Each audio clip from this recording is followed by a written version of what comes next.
Hi, I'm Annie Friedel, and welcome back to another What's Wrong with America moment. Today we'll be going over redlining. For those of you who don't know, redlining has impacted millions of Americans across the country. Redlining is here defined as, to discriminate against in housing or insurance, as defined as withholding home loan funds or insurance from neighborhoods considered at poor economic risk. To kick it off, let's go to Dawn Brandt, our head of housing. Dawn? Thanks, Annie. Yes, redlining is a huge issue, and what's crazy is that it started long ago and still exists today. The National Housing Act of 1934 basically incentivized housing discrimination. Think of it this way: the white neighborhoods, typically the wealthier neighborhoods back in the day, were the ones that were sought after by businesses like, think of now your Whole Foods or your, what's another one? Nordstrom, sure, that. And the insurance companies would want your houses but more. Banks would want to give you a better mortgage on it. Things like that. Services such as low interest rates, priority selling, and low mortgages were offered to white people and not black people. In fact, a recent study shows that if African Americans were to buy homes near or in a white neighborhood, the values of those houses in those homes would go down. Now, I'm talking about this like it's a past problem, but it does still exist today.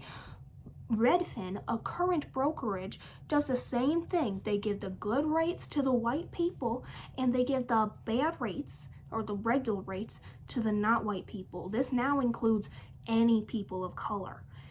And there have been many lawsuits against them. Most of them are still in the works because Redfin just started up in 2017 from Washington State. Wow, that really is just terrible. Thank you for joining us, Dawn. No problem, Annie.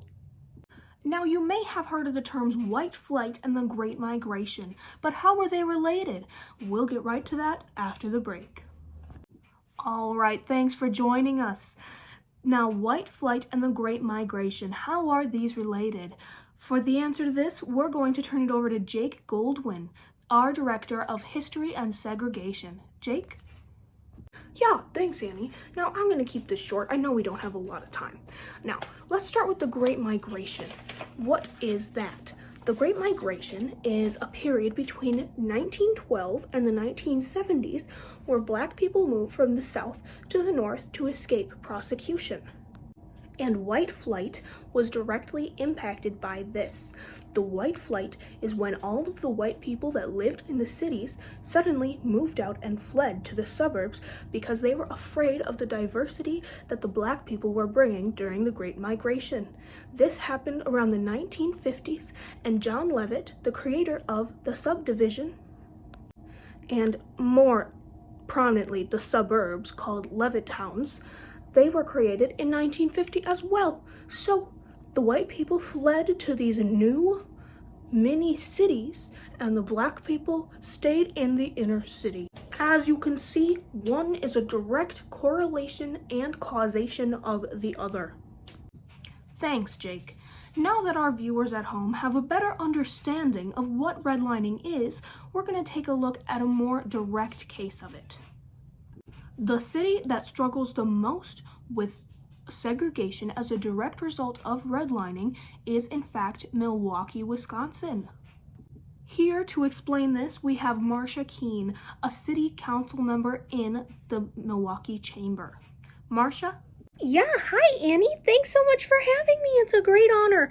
Alrighty, let's see my notes here. Oh, you can't see me. Okay. How do I work this thing? Okay, I think I got it. Okay, yes, Milwaukee is greatly adversely, oh, you can see, oopsies. Greatly adversely affected by redlining here in Milwaukee.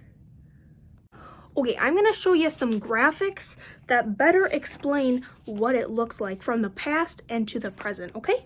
Alrighty, I think you can see now. So here we have a graph of old Milwaukee.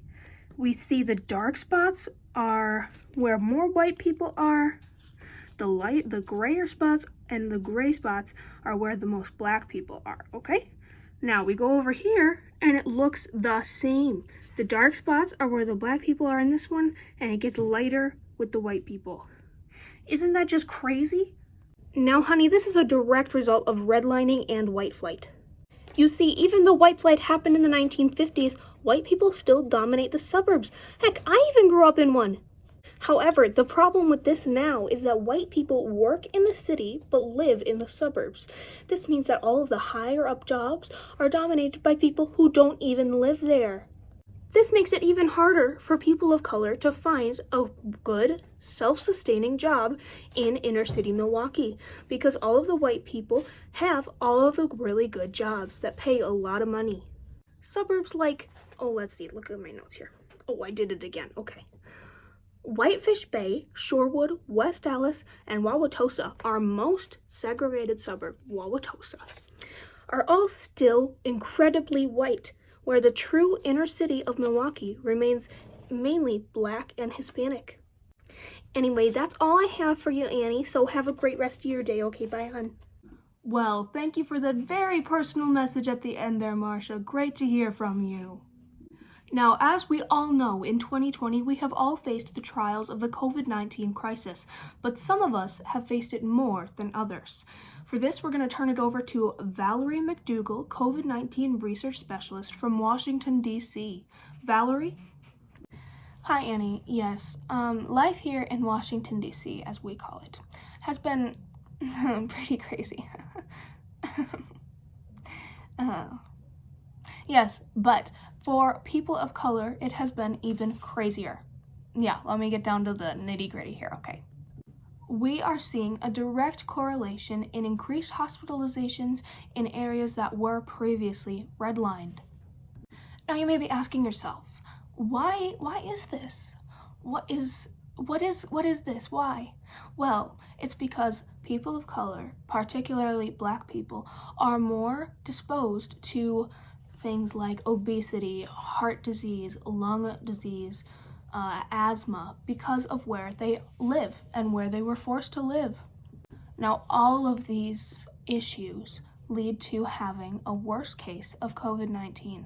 Now, why do they have these issues? What is this? What's going on? Now, because of redlining, people of color only get the Quick Trips and the McDonald's in their community, not the Whole Foods or the good Aldi in their communities or the Trader Joe's. No, they get the less healthy option because it's cheaper, and it's cheaper to produce, and it's cheaper to build there.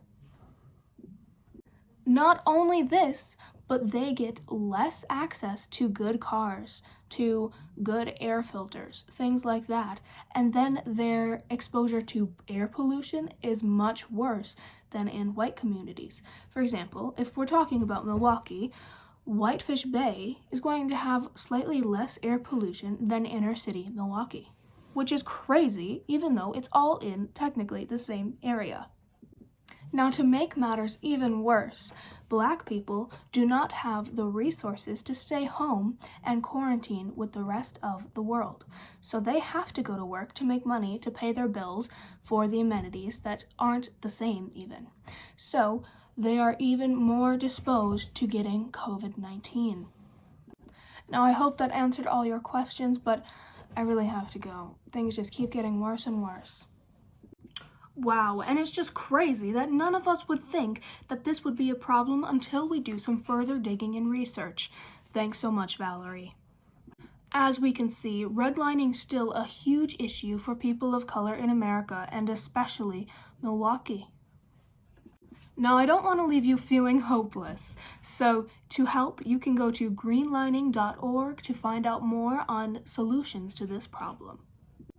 Thanks so much for joining us, and we'll see you next time on What is Wrong with America Moment. Bye now.